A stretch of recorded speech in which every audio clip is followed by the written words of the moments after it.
Thank you so much, Mark, and thank you, Rachel. I'm looking forward to the program, the conversation later tonight, and what a joy to have also gotten to meet so many of you in person at the recent retreat held at the Garrison Institute. So just an added virtual hug to all those I got to meet in person for the first time. So thank you for showing up to your practice today and for helping create this beautiful community in which we can all practice and show up exactly as we are. And I just want to take with us into our practice all of those open-hearted prayers for healing that came across the chat. I'm holding people in mind as well, which includes healing for our country and for our world. In living in a world and a time in which there is so much distraction and so many demands, it is no small thing that we all landed here together. So just for this, we can say Dayenu. So I like to begin sitting. And so I invite you to find a good seat. Your eyes can be open or closed or anywhere in between. And just take these first moments to be present to your arrival, to your beginning. Take some cleansing breaths, some big inhales through the nose, and exhale through the mouth.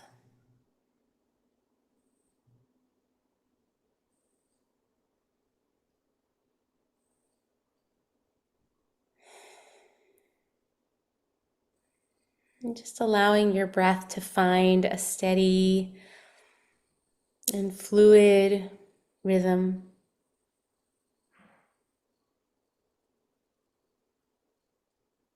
Feel yourself being called to witness the breath. This exchange of breath and air that is both external and internal.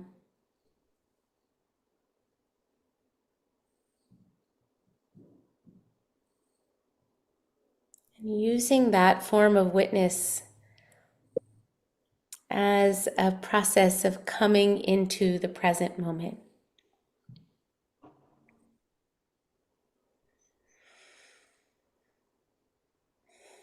As a place that we can return to over and over again, and yet it is always new.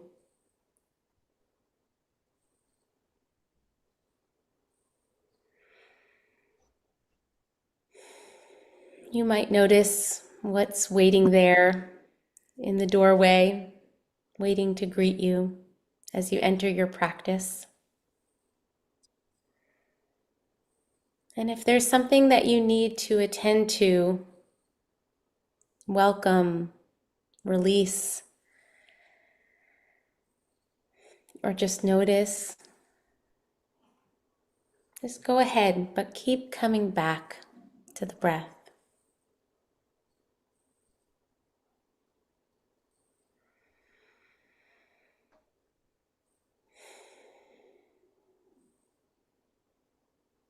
And I invite you, if you'd like, to actually name an intention or a kavanah for your practice. Perhaps to cultivate a particular midah, particular soul trait.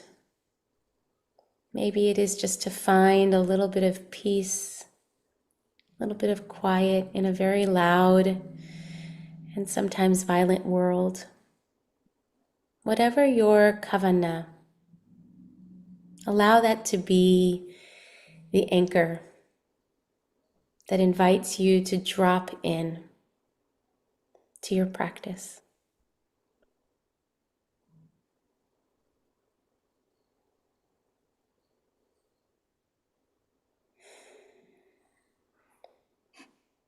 And when you're ready, feel free to open your eyes if you close them and just notice what you notice. Perhaps there's a little bit more spaciousness. Perhaps your nervous system has shifted and you feel a bit more grounded. So I'm going to share a little bit of Torah inspired by this week's Torah portion, Vayishlach, which I hope will continue to support our practice as we sit once again, this time for a little bit longer. Thank you so much, Rachel, for bringing up the text sheet. So Yaakov and his brother have a complicated relationship from the very beginning, when they wrestled in their mother Rivka's womb. And it only gets more fraught from there on out. And maybe you have a sibling relationship that resembles this sort of entanglement from the get-go. And so I want to just invite you to hold yourself and your sibling, if you're able, in a lot of compassion. I'm doing that for myself as well. This text can be incredibly activating for those of us who have complicated relationships with siblings. Okay, back to our Torah text. So after years of estrangement, Yaakov stops running, finally, and he prepares to encounter his brother Esav, now as adults who have built families and acquired some degree of wealth and accomplishment. And I believe from our text, have cultivated some maturity and wisdom as well. And I want to share one of the moments in this encounter that I always find incredibly moving. And I read it in a particular way, but I acknowledge that there are many different ways to read this part of the text. So what do we have here in this moment of encounter? First, Esav says, Yeshli Rav, I have enough, or I have so much. I have abundance, my brother. Let what you have remain yours. And then in this kind of parallel structure, Yaakov says back, no, I pray you, if you would do me this favor, accept from me this gift. For to see your face is like seeing the face of God, and you have received me favorably. Please accept my present, which has been brought to you. For God has favored me, and yeshli kol. I have plenty, or I have everything. And when he urged him, he accepted. So we have these two statements that are sort of in parallel structure. Esav saying, Yeshli Rav, and Yaakov saying, Yeshli Kol.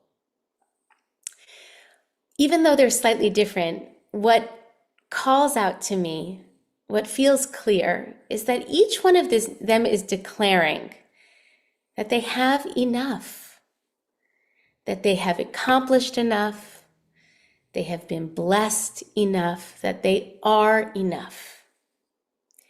And in establishing this for themselves and with each other, the groundwork is sort of laid for them to forge ahead in peace, each one of them on their own respective paths. And then the Torah goes on to say, Nis'a v'nelecha. Let's journey forward. Let's continue on in our respective paths. That's how I read it. Okay. So how did they get to this place of enoughness? How did they arrive at this place in which they could each say, we don't have to fight. There's enough love here. There's enough blessing. There's enough goodness for us both. Let's end the competition. Let's end the rivalry. Let's end the fear of them, of not having enough or not being enough, and find a way to sense our own enoughness so that we can move forward in peace. And the truth is, I have no idea how they got there, But I would presume that it was not in a straight line. And the same goes for us. Rarely a straight line. But I think we can train in this kind of inner sensing, this inner knowing that we actually have enough, that we actually are enough. That ability to say, each one of us for ourselves, Yesh li Rav, Yesh li Kol. And there's a quotation from Janine Roth, which I absolutely love. She says, enough is not a quantity. It's not a number. It's not an amount. It's a relationship to what you already have. Treat yourself as if you already are enough. Walk as if you are enough. Eat as if you are enough. See, look, listen as if you are enough, because it's true. So Rachel, you can take down the text sheet, and I'm going to invite us to practice with this. To practice as if we have enough, and we are enough, and we are blessed enough. So I invite you to find your seat again and get as comfortable as you can in this moment. So feel free to move anything out of the way or bring in any kind of support so that you can really rest and settle into this momentary stillness. Feel free to make some subtle or not so subtle adjustments that will bring you into a way in which you can sit both alert and at ease. And of course, your eyes can be open or closed or anywhere in between.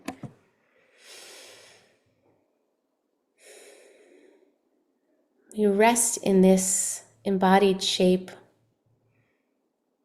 with the hope of turning our attention inward, of paying attention to the truth which is always there lying beneath the surface. So to collect the attention, I invite you to take a deep breath, a full breath in, and a full breath out. And again, a full, slow, conscious breath in.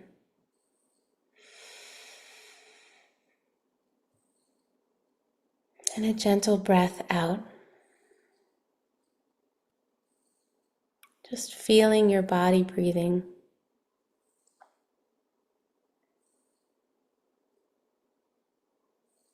And letting go of any unnecessary thoughts with each exhalation.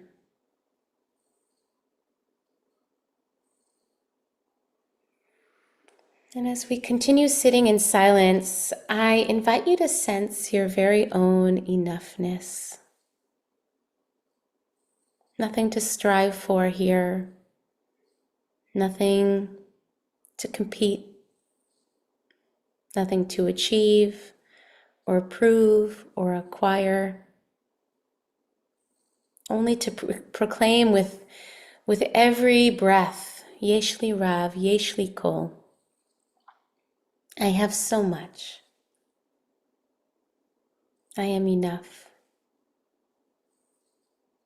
And you may even wish to allow these phrases, Yesh li Rav, Yesh li Kol, either in Hebrew or in English, to ride the breath. Breathing in, Yesh li Rav. Breathing out, Yesh li Kol.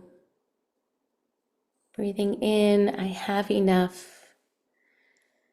Breathing out, I am enough. So we'll continue, each one of us at our own pace, in our own way.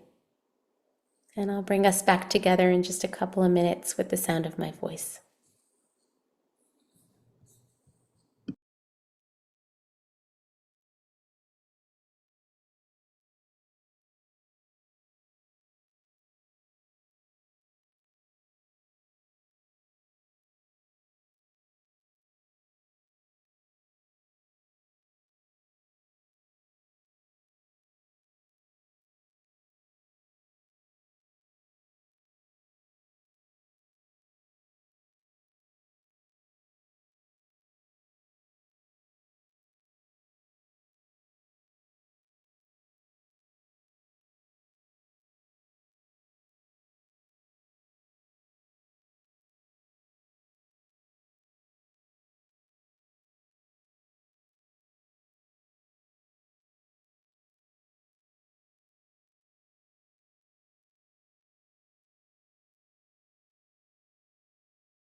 Letakain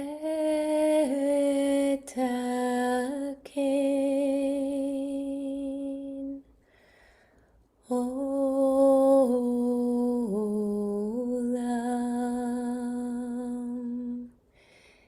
Bemalchut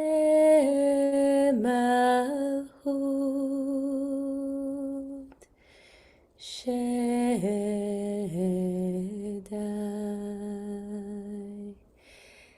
Letakain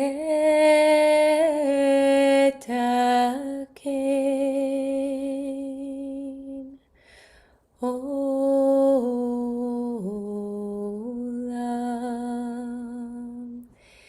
Bemalchut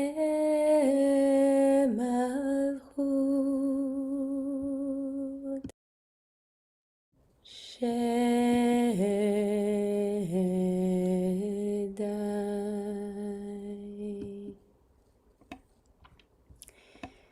May we repair in the ways that we can with the sovereignty of enoughness. I invite you to begin to deepen your breath. And as your breath expands and takes root in your body, your enoughness takes root as well. This new version of you, born of your practice, born of the permission that we give ourselves to be enough. And I invite you to bring your hands together, perhaps gently cradling them in your lap.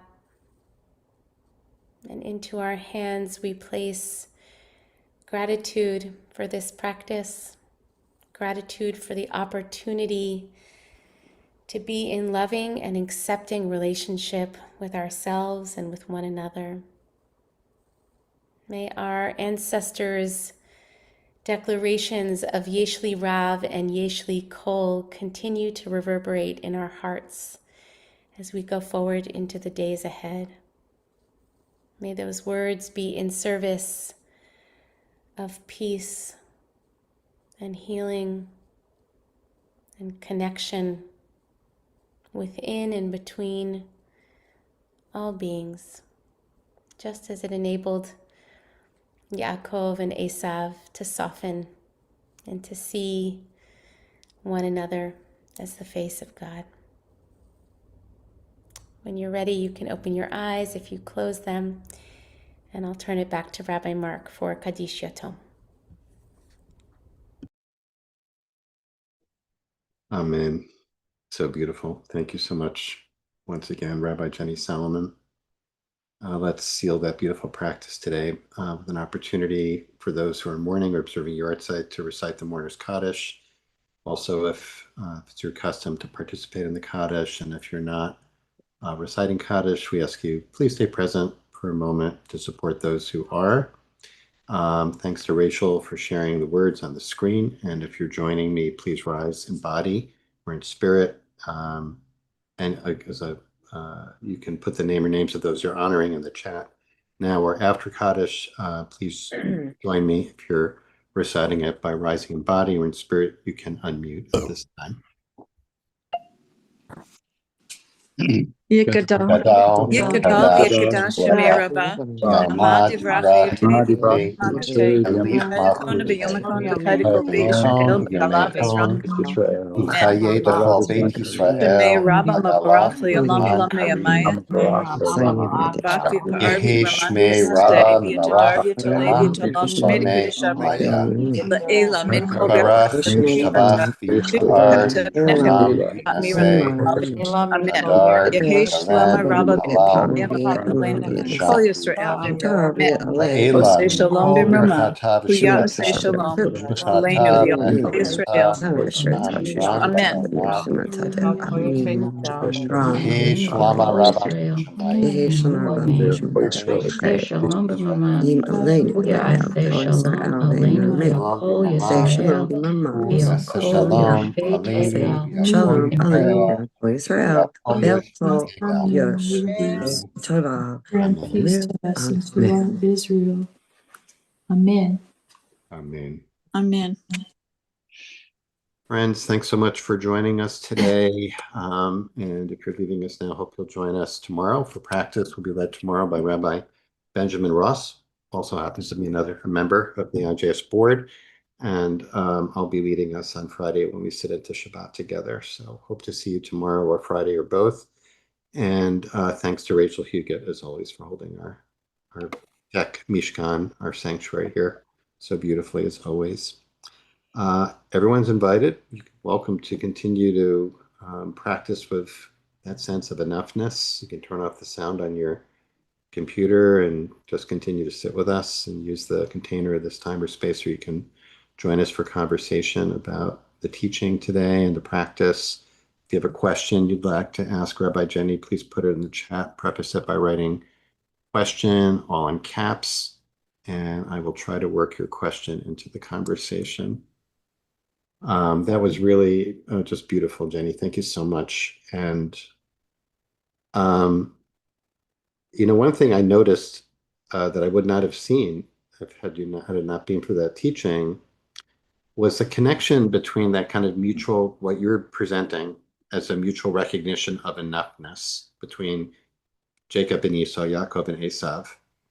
And the line that Yaakov says to Esav, to see your face is like seeing the face of God.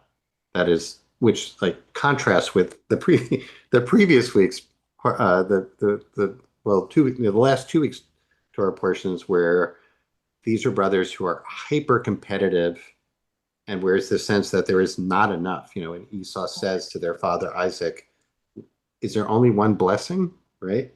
So the contrast between where that starts and this kind of denouement of the story is really so powerful. But the connection between being able to actually experience his rival as the face of God because of that enoughness, I think is really powerful. I do wonder, by the way, if there's like still the sort of Yeshli Rav and Yeshli Call, which you tell me if I got this right. You kind of equated that, like they're both saying, "I have enough," right? Yeah. But there is a little bit possible of this, a little bit still of one up personship by Yaakov saying, like, "Well, you have a lot, but I have all," Yes. But Yes. leave that aside. Let's go with And yeah. it can be both, right? I mean, we can hear both of those voices, which I think are true, right? There can be a Yeah. part of, when we speak in the language of parts, there can be enough. There can be part, excuse me, of Yaakov saying like, yeah, that urge to one up you, that's still there. Yeah. And a part that says, you know what, actually, in this moment, we've both been on a long journey here. And actually, I can see I don't need to compete with you any longer. Yeah. Yeah. It's great. And also, like you just saying, it very much humanizes them. And even though it is this kind of moment of reconciliation, they do go, you alluded to this, they go their own ways, right? It's not like they're not sharing a two family house That's going right. forward, right? They're like That's going right. their separate ways, and they come together eventually to bury their father. And after that, who knows? So, and I see the reference, really appreciated that you're referencing how challenging sibling relations are. Um, Probably for most of us, maybe, and certainly extreme, in extreme sense for a lot of us. Um, and this allows for that. This allows for that. So here's a question. I'm going to get Nancy. I see your question. I want to work that in a second. But the enoughness. Um,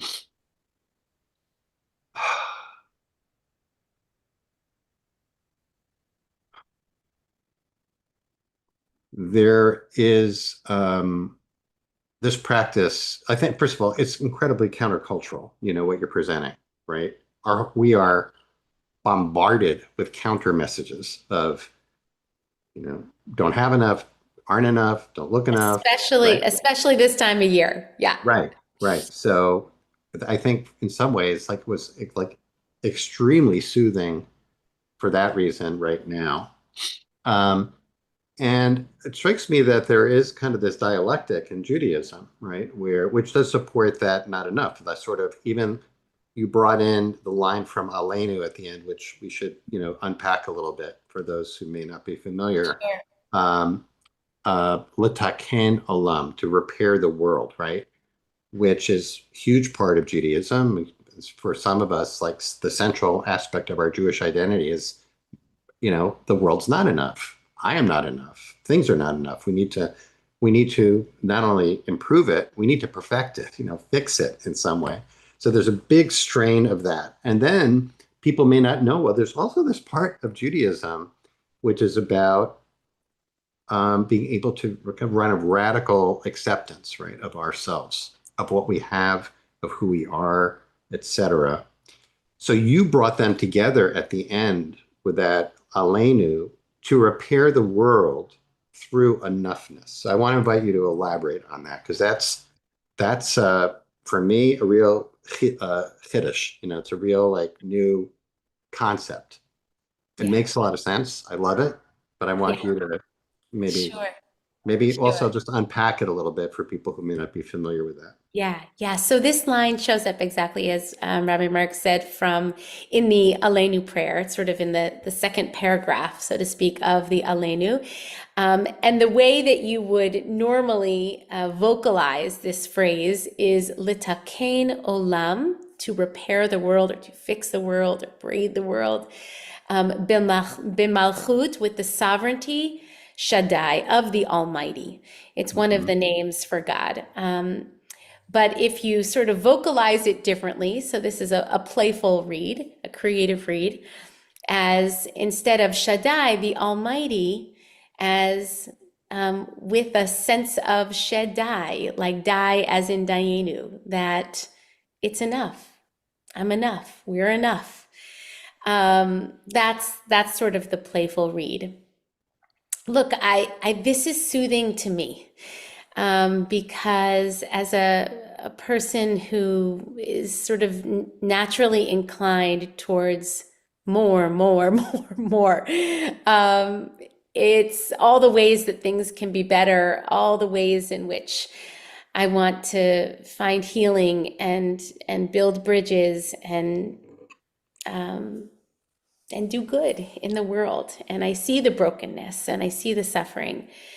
To be able to sort of practice a counter to that creates just a little bit more balance inside. And I guess it's that bringing together of yes, we want things to get better in the world. We want things to heal and to improve and to do good. And I want to cultivate a life around some radical acceptance of how things are, because I know that so much of my own suffering comes from wishing that things were otherwise. Yeah. That's great. I'm just going to toss in here the idea of this enoughness as being part and parcel of Shabbat consciousness. Like the Shabbat is a practice. This is a central aspect of shifting into that Shabbat mode. And what we're really trying to do is integrate that into the rest of life, where, as Nancy has used in your question raises the question about, well, what do you mean having enough? What about the people who don't have enough? What about people who are, hungry or starving or food insecure, et cetera? Like, are we supposed to feel like they have enough? Obviously, I don't think, that's what you or anyone here is saying, but maybe you can address that a little bit too, Jenny, in terms of the difference between being enough and having enough, or how we can understand that. Yeah. It's a little variation on the question of like, well, how can you be satisfied when somebody, is going hungry at the same time? How can you feel grateful, right? Right. Yeah, I mean, I think this is another example of sort of gam v'gam, this and this, that we can practice and we can live in certain ways in which we can see clearly all the ways in which there is not enough, and then try to affect change in those ways. And we can practice moments of enoughness. Like it's not a zero-sum game. I guess that's that's part of my response, Yeah. that we can do both. There's a time to act, there's a time to pray. We can do more than one thing. Both of those orientations can be practiced and noticed. Yeah. And then the other piece of, like have enough, am enough. I think the sense, both of those can be practiced. I don't know, for different people at different moments, that one or the other might feel more resonant or more worthy of just noticing and paying kind attention. Yeah. I think that's a great answer. So there are two questions I want to try to see if we can work in here in the last bit of time we have. Roberta is probably speaking for others who've been, who are estranged from siblings and pain. So just to kind of put a fine point on it or underscore it, and even Roberta here in her question is saying the enough teaching has been helping me to prepare. So it's indicative, I think, of this sense of that maybe there's a softening or an ability. And again, it doesn't have to lead to like a total reconciliation, but an ability to be with someone or connected to them, even in estrangement. So maybe you can say a little bit more about the relationship between enoughness, and the ability to experience a sense of connection, even Yeah, with one from whom one is estranged, right? Because there's a whole spectrum of estrangement, right? There's one end of extreme anger and hurt, and another of estrangement that still may involve a loving connection, but that's right. strong boundaries, right? That's right. I I really do think that's true, that this reconciliation, or this moment that we bear witness to, is something that we can actually experience energetically, even when we can't do it sort of in real life, Mm. with a person from whom we're estranged. And our practice can be a place to do that as well. Maybe it leads to an actual exchange, but maybe the exchange is purely energetic, and at least the bridge feels bridgeable in some way. Yeah, yeah, yeah. Our friend, colleague, Dan Alexander is asking a good question, or inviting some reflection, that this evolving sense of enoughness, right? Yeah, And the relationship between that and the aging process, right? Um, and mortality, right? Um, that feels so true for me. mhm, Um, like part of the growing older experience is knowing, like, I'm not going to pursue every single path. mhm, There are going to be limitations to what I can do, who I am, accepting limitations in others. mhm. All of that radical acceptance work seems to me to be at the heart of Yeah, aging wisely. yeah. It's making me think about bucket lists. People speak about their bucket list, and it made me think, uh, maybe number one on the bucket list is visiting where I am right now. Like this is I'm doing my bucket I list right love now, that. right? I love that. And also made me think, Dan's question made me think about Yom Kippur, which, regardless of where we are in our life stage, is a day of rehearsing and facing mortality, where we strip away. There's not a question about, well, do I have enough food for today? Right? Do I have enough clothing for today? Whatever. Like, we strip things down to its essential. And that is a day that is maybe the most transformative spiritual practice in our tradition. Um, that's supposed to lead us out into the world to L'taken olam b'malchut Shaddai, exactly as you said. Yeah. So listen, we're at time. I want to really thank you, Jenny. That was just like a brilliant teaching, and a incredibly comforting, supportive practice that I think probably I mentioned we all deeply benefit from. This practice of enoughness, may it people carry it into the rest of the day, the rest of your life. And Amen. thanks for your beautiful bracha, beautiful Amen. blessing that you closed with. Thank you. So All right, great. everyone. We hope to see you tomorrow to practice with Rabbi Benjamin Ross. Hope you stay safe and well, and many blessings to you all. Take care. Amen.